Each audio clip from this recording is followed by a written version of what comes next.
Hello, here's another video for you. This time it is on the camping stoves that I use at home if for any reason there's a power outage, or if for any reason somebody might be short of money for electric that week and they might have something like this available.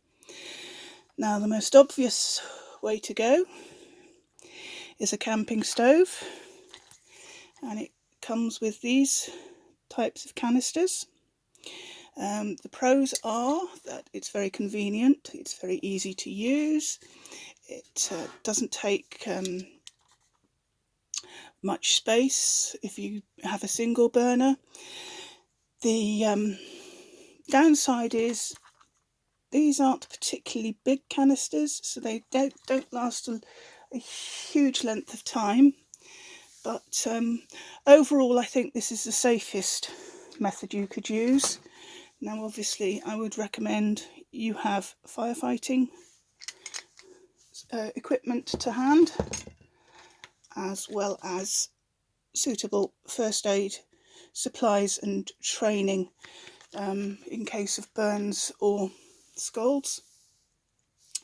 Now, these are easy to install the canisters. You remove the red top, and in the top there is a slot, as you can see, and what you do with the old canister, you just unlock it and that frees it up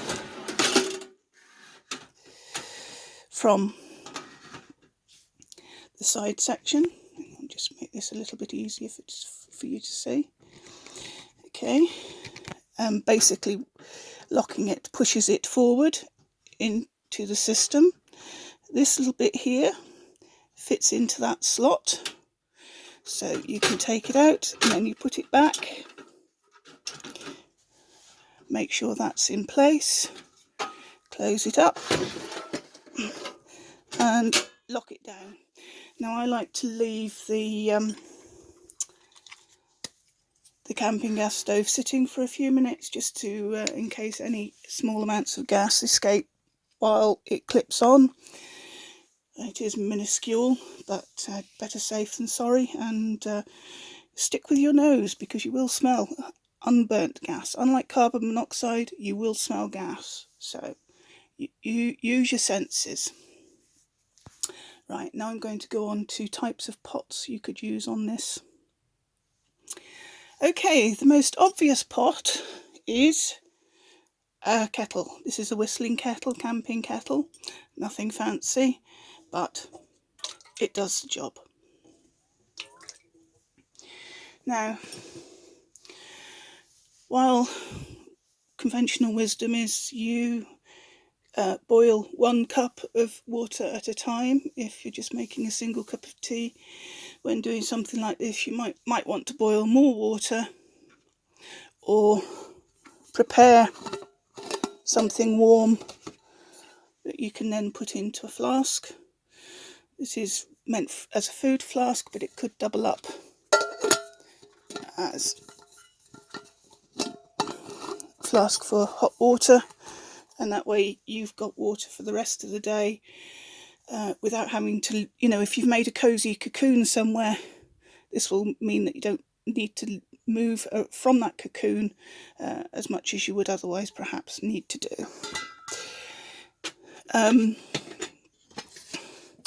This is a camping pot, just a basic pot with a hanger, lid and spout. Obviously, with any metal handles, you need to make sure that you've got gloves or a suitable piece of material, so if it does get hot, you don't burn your fingers or your hand when removing it from the stove. This is just under a litre size. I can't remember exactly what size it is off the top of my head, but it is just under a litre size. Now, for cooking, you could just use ordinary saucepans. If you have cast iron frying pans or woks or whatever, they work very well on camping stoves because they retain their heat. So you actually, in the long run, you use less fuel. So, but this is the sort of thing that's ideal for boiling water. Now, if like me you're a coffee fiend, even though you can only have decaf, you might consider getting one of these, which is exactly the same as the last item, a little bit smaller, and on the inside it's got marks to show you. Now this is a ½ litre, but it's a coffee French press, cafetiere. So you make your coffee, press it down, pour it out the spout, and you have coffee. Now, you could also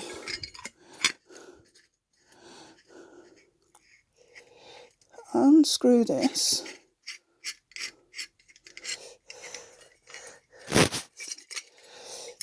Okay.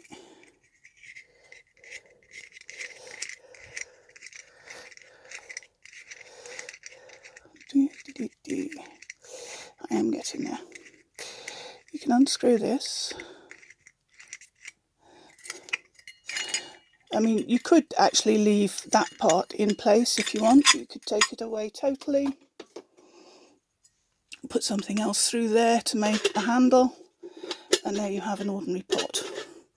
So that's actually quite a nice little dual purpose item. So coffee, hot water, cooking are pretty well covered. So now I'm going to go on to different types of cookers that I've got and the different fuels. Now I've produced an electric hob. Yeah, you're probably thinking, but you're talking about power outages or not being able to run the electric. That's very true. But this is actually designed for camping. Okay, therefore, it actually can run on quite a low wattage. If you look here, there are 5 different settings. Just try and wait. Come on, focus. Everything from 100 watt to 800 watt. Now at 100 watt, obviously, if you're trying to boil water and whatnot, it's going to be a nightmare. But to, at 200 watt, 450 watt, quite a few people can have a bit of saving on that. Now I happen to have a small generator, and I could easily run this at even the 800 watt setting. Excuse me. But also I could run it at lower wattage with other items going at the same time. Say my fridge, freezer, and then this, and perhaps a heater. So it might be worth looking into one of these to see if it will save you money on your daily cooking routines, because like I said, they do tend to work from a much lower wattage to an ordinary cooker. Okay, I think we're getting really into the cookers that are more hiking style cookers, and this is a gel, and this sits on top of the tin. You open it up, light the flame, and there you have something that you can stick a pot on, or a something like a small mug, metal mug. As you can see, it holds a 500 litre pot quite nicely, and then when you're finished you just blow it out. Now the advantages about these sorts of things is they can be found fairly cheaply. The disadvantages is and they don't take up much room. The disadvantage is that they are very difficult it's very difficult to control the flame. So your temperature control is not very good, which is why having something like this with a hook, so you can raise it up and down to the height of the flame if you're actually cooking something, can be a good idea. And this is how it looks when it's stored. So you just pull, she says just pull this off and put it on. And then back to store.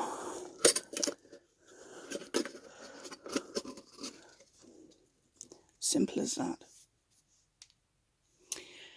Okay, these are again small camping cookers.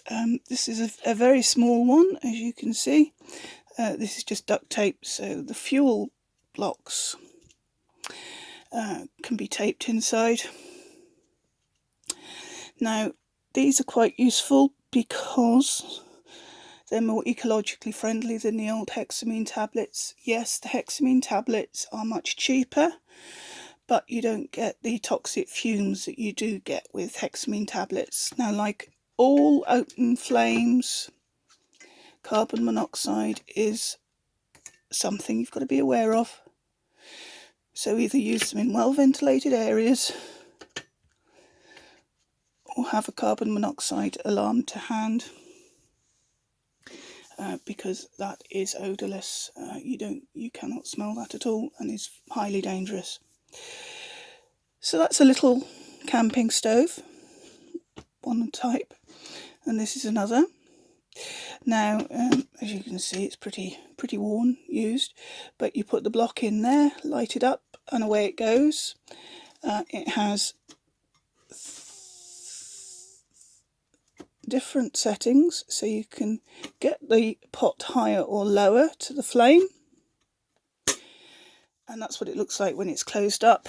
And then you can actually keep one of those fire blocks in the centre portion if you like. Again, those are more expensive than hexamine tablets, but they are less toxic, so you've really got to decide what you can afford. You can get these sorts of folding stoves cheaply with hexamine tablets, anywhere pretty much, Amazon, eBay, anywhere like that. So have a look around, see what you can afford. Now again, the disadvantage is probably the fact that you're limited on the size of pot you can use on something like this. Something like that is probably about the maximum size you're going to get away with without balance becoming an issue. I mean, you can always add more blocks as it gets used up. Whereas something like this, you can have a slightly bigger pot on there. But these particular blocks, the other thing is they don't work particularly well if you blow them out and then use them again. They tend to not really last very well doing that. But they're my preferred choice, because like I said, I can use them. I've used them inside as well as outside, but I've always got my window open or and a carbon monoxide alarm close to hand. So, like I said, it comes down to economics. Now, the other fuel that is made by the same company is this fuel. It's a fairly recent development. So I'm sure you can pause that and read it all.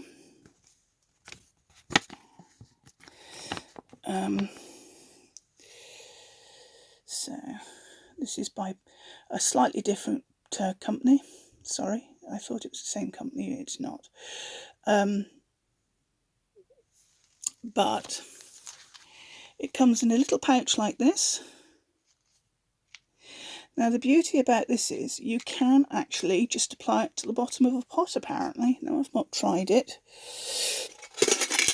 but apparently you can squeeze it onto the bottom of a pot, hang the pot from somewhere, light the fuel, and away it goes. As you can see, these are small, they're transportable, and they have a far better shelf life. Now the disadvantages about these compared to this is you do need a sustained flame to get these going. I think 20 seconds. You need a sustained flame for at least 20 seconds. But the flame can be invisible on these because they are I think they're alcohol based, therefore the flame can be invisible, so just be careful of that. These blocks here, you can just most of the time you could actually just I've never actually tried it, to be honest, but I've seen other people on YouTube do it. You can actually light that with a flint and a ferro rod and steel, which wouldn't work on this. So unless you have a combustible material, sorry, is it combustible material? Yes, it is, isn't it? So you can, I'm just checking that. Yes, combustible. Right. Okay, the flammable material. So where I keep it, I also have lighters, which are the obvious choice to get it started, but I also have some cotton wool that I could ignite with a flint and steel, ferro rod and steel, and get that to light. Right. That's it for this section. I'll just double check I've covered everything I wanted to cover in this video and get back to you. Okay, yeah, I do believe that's everything I wanted to show you on this video. Like I said previously in the video and on other videos, safety first. If you're not sure, you know, go for the option that you feel comfortable using. I feel comfortable using these because I've had years of experience using them, but because of the fact they're much harder flame to control to, say, the gas unit or the electric unit, something like that might be an idea for you. Again, you see the electric unit can run off 100 watts solar generator for an hour on the lowest setting, which isn't much, but it might heat up some soup for you if you have got a small little solar setup, as a different way of getting power into your home. So again, I just tried to keep this fairly to items that are either fairly cheap or easily accessible or easy to use, given the current circumstances, but safety is a must. So be prepared for fire, for carbon monoxide, and for, what was the third thing I said earlier? My brain's gone, sorry.